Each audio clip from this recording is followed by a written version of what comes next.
a breakthrough for scientists after they had a 20-minute conversation with a humpback whale. Did it say I'm tired of fish? I'm tired of plankton? Scientists just spoke to whales, and the whales answered back.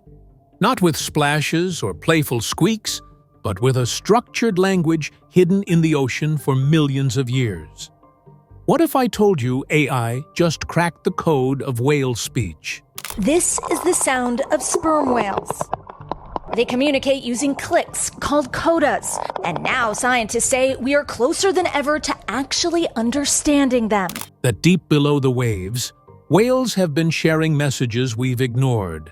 Some joyful, some possibly warnings. In this video, we'll uncover how scientists used AI to decode their language, what the whales might really be saying, and why their words could change everything for us. Cracking the code beneath the waves. It started with a click, not the sharp sound of a camera shutter, but a deep, resonant pulse rolling through the water, bouncing off coral walls and fading into the blue. For decades, these codas from sperm whales have been a mystery. To human ears, they might sound like irregular pops or knocks, but to the whales, they are something much more. Marine biologists knew the clicks weren't random.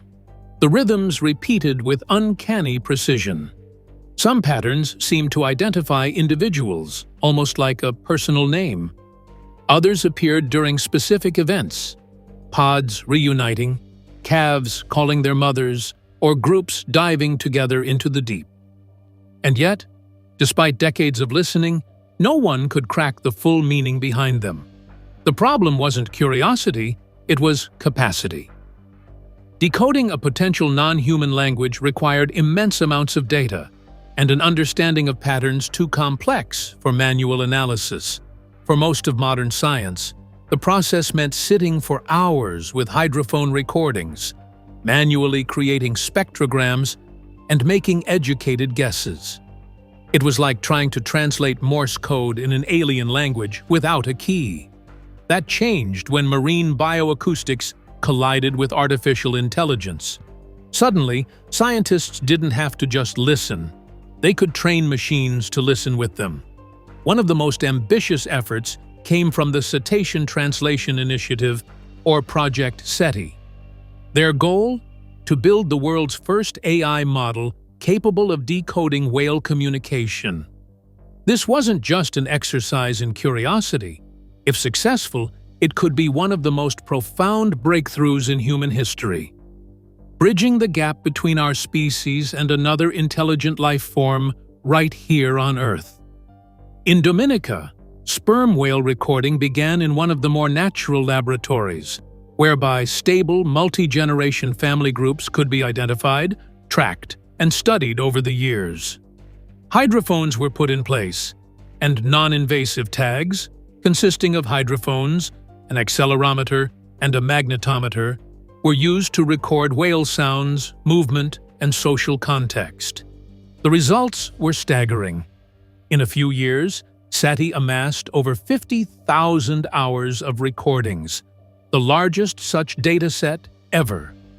But it was not the size alone that constituted the breakthrough. Rather, it lay in feeding this ocean of sounds into advanced transformer-based AI models akin to those that drive human language tools. The models detected not just timely transitions or pitch, they were working on something much more profound: the rules of structure. The so-called codas were not random occurrences of clicks, but rather comprised a structured series based upon concepts such as rhythm, tempo, rubato, and ornamentation. When you map the elements on the pods, they reveal a picture of a communication system that had actually appeared to be more complicated than anyone could ever suspect. They differed between clans, were passed on from generation to generation, and in some cases displayed a sort of plasticity to reflect changes in the social context, the hallmarks of a true language. It was this insight that now seriously challenged the long-standing belief that the kind of linguistic complexity that would rival human forms would somehow be ours alone.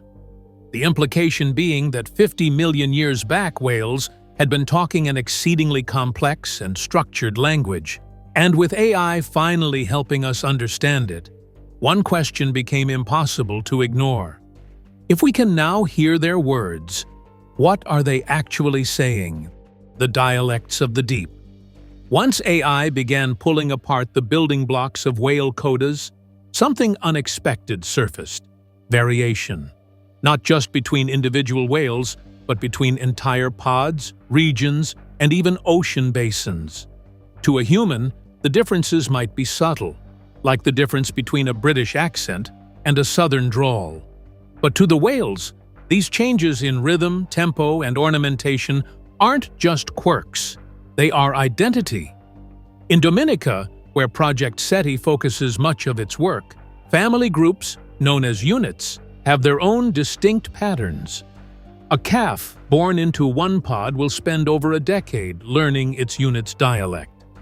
Older whales model the rhythms, spacing, and flourishes, and the young mimic them until they're perfect. This isn't instinct alone, it's cultural learning, passed down generation after generation. And these dialects are surprisingly stable. A unit's core codas can remain the same for decades, even centuries. That stability means researchers can track entire family lineages simply by listening.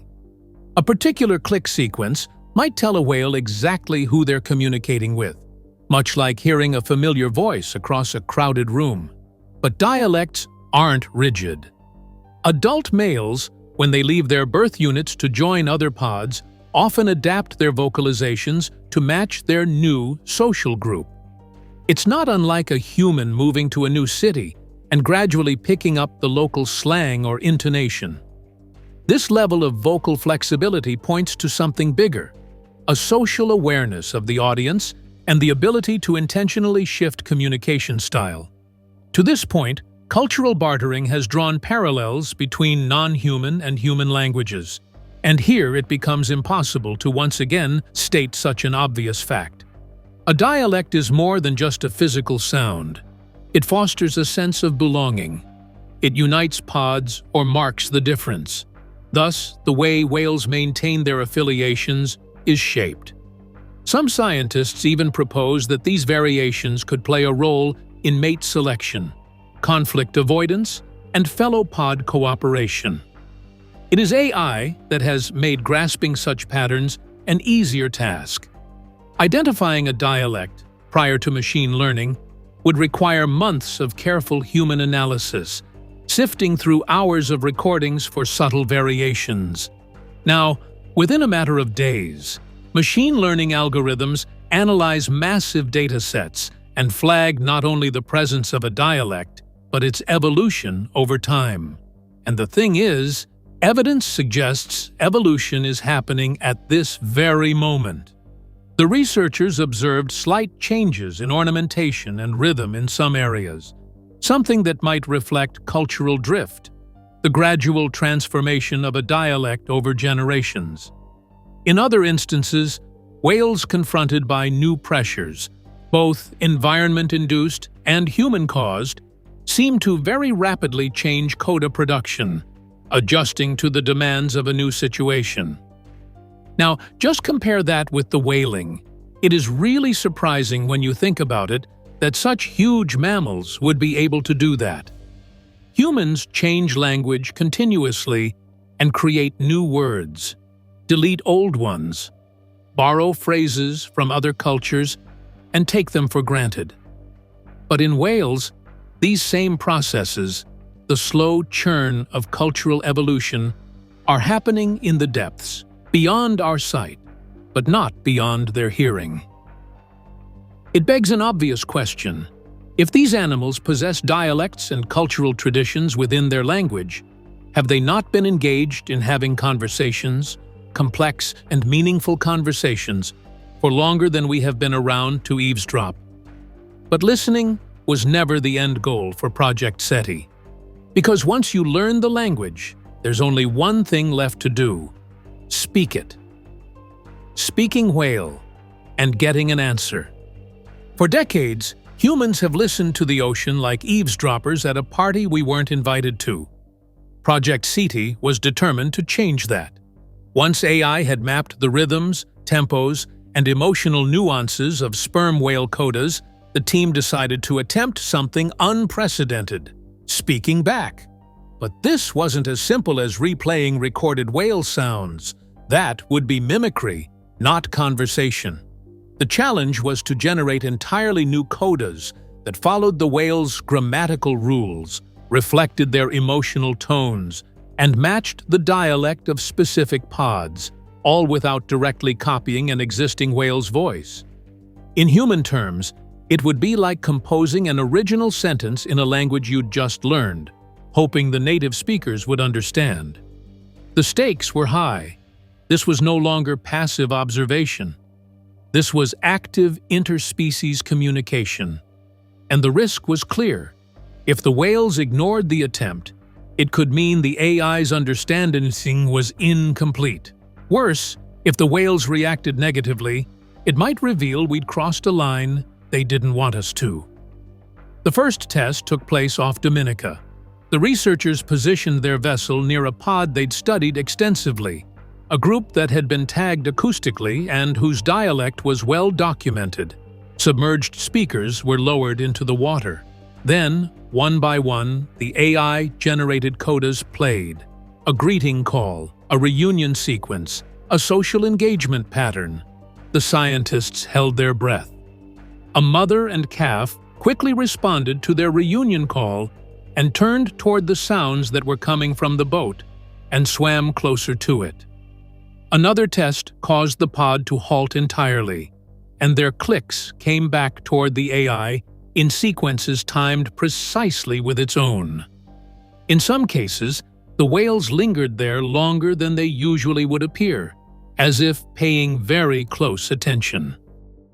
Across all playing sessions, about 68% of the AI-generated codas elicited a response.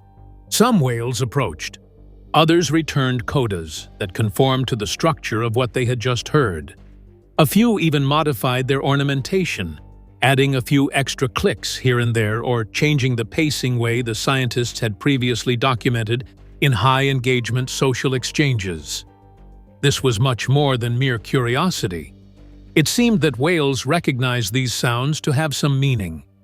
It didn't matter whether they thought that another whale was speaking or understood the structural cues.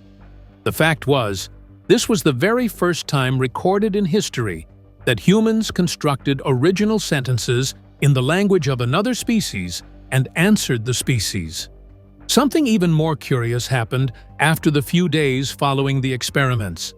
Monitoring equipment catches the codas, which closely resemble AI-generated ones but seem altered, as if the whales have taken new phrases and adjusted them. Too early to tell, but some scientists suspect this possible back and forth may be the earliest evidence for dialogue. For Project SETI, this breakthrough was indisputable. We were no longer outsiders with microphones. We had entered the conversation. But not all conversations are friendly. And in other parts of the ocean, whale language is taking on a far more urgent tone, one that might be directed squarely at us.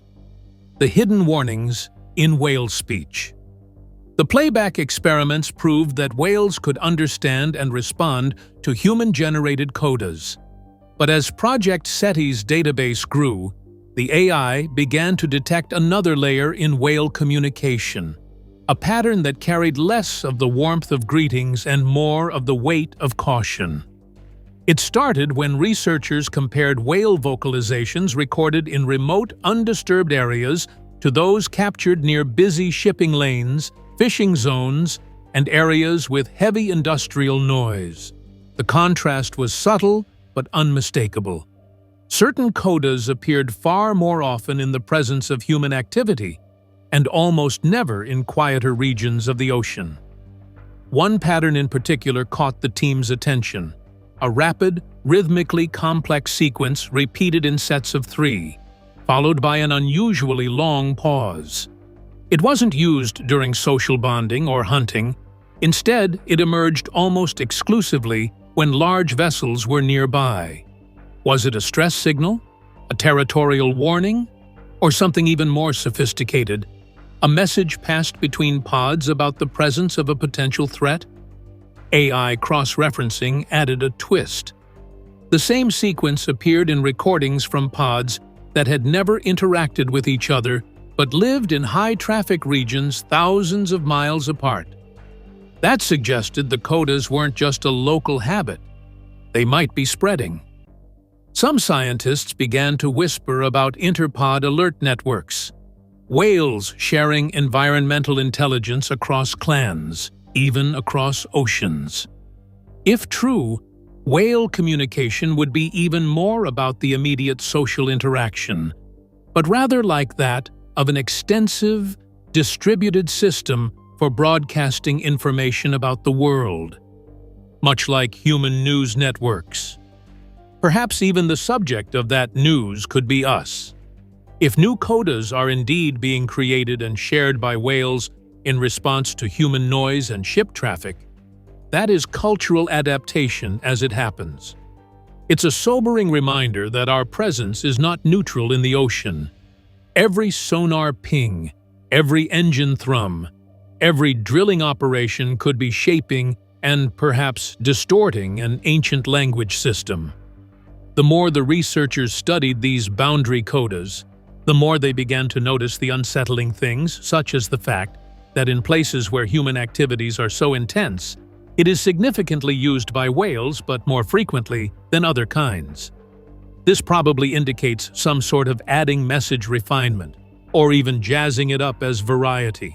Perhaps those codas could amount to a "keep your distance," or "this is our space message." But here is the part that is troubling. If these are warnings, then we've been ignoring them for decades. What if the stranding events and sudden migrations of whales we have documented are not random at all, but a response to the very warnings we failed to comprehend? A realization equally humbling and uncomfortable.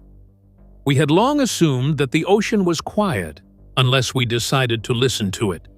It seems, though, that the ocean has been shouting at us all this while, and perhaps indicating to us with its voice the places we do not belong to.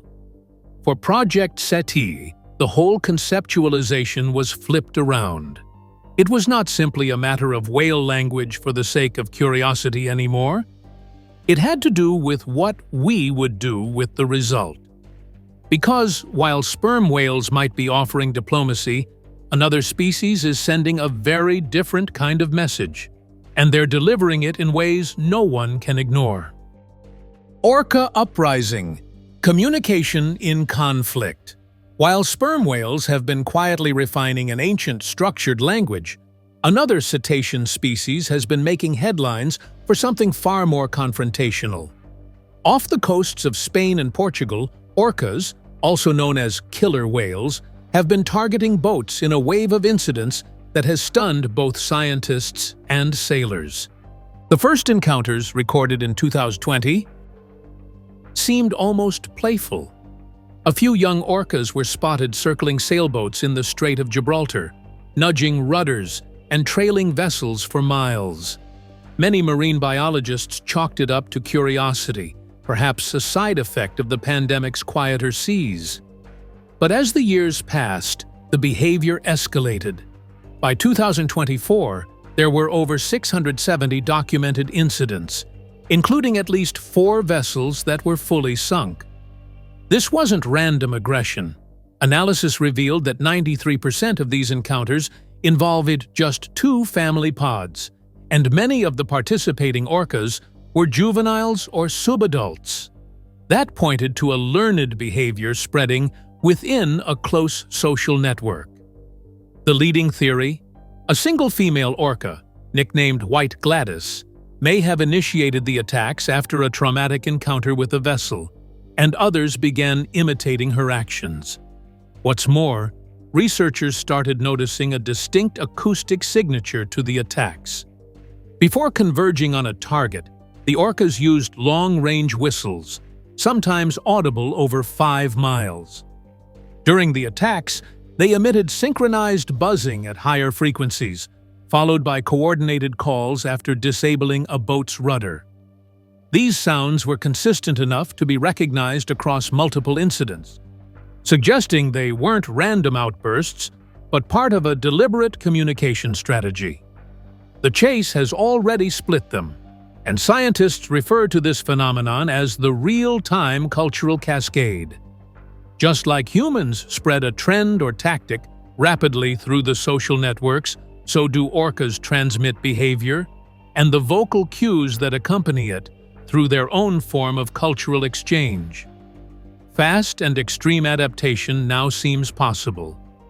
It takes decades for sperm whale codas to undergo evolution, yet orcas are already changing their behavior and perhaps even language in just a couple of years.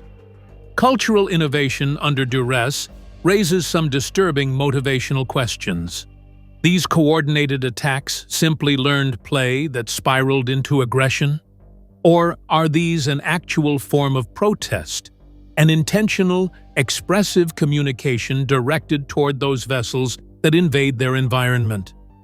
The vocalizations used during attacks are not at all like any calls known to be associated with hunting or socially bonded orcas, thereby giving a stronger case for a new communication pattern born especially out of conflict. If orcas are indeed doing so, they are not merely reacting in response to humans, but rather readjusting their acoustic culture in a confrontation of sorts against humans. Unlike sperm whales engaging in boundary codas, orca attack calls leave little room for misinterpretation. They are promptly followed by action that is hard for humans to disregard. For scientists, a parallel that is both interesting and pressing hence arises. Two intelligent marine species communicating about human activity, with one being very conscious of that communication and the other being less so. Sperm whales may be sending furtive warnings, while orcas seem to be declaring an ultimatum. Were these two instances isolated, or might they indicate something greater in the shift of non-human intelligence responding to us? For if whale diplomacy and orca resistance are two ends of a spectrum, the next species to enter the discussion may not wait for us to decipher them. The potentially alarming thing about this merging of communication and means must be the most remarkable. Over the past in human history, rapid revolutions in communication have been recognized as markers of upheaval. Revolutions, resistance movements, and even war. If orcas are truly generating calls that convey conflict information and passing them on with incredible speed, we could be witnessing the first recorded case of a non-human species developing a language mode for opposition. It is not just a reactant demand imposed to gain advantage from human beings, rather, it is a purposeful exocentric utterance from orcas against human disturbance, an utterance that crosses the ocean quicker than we can ever comprehend it.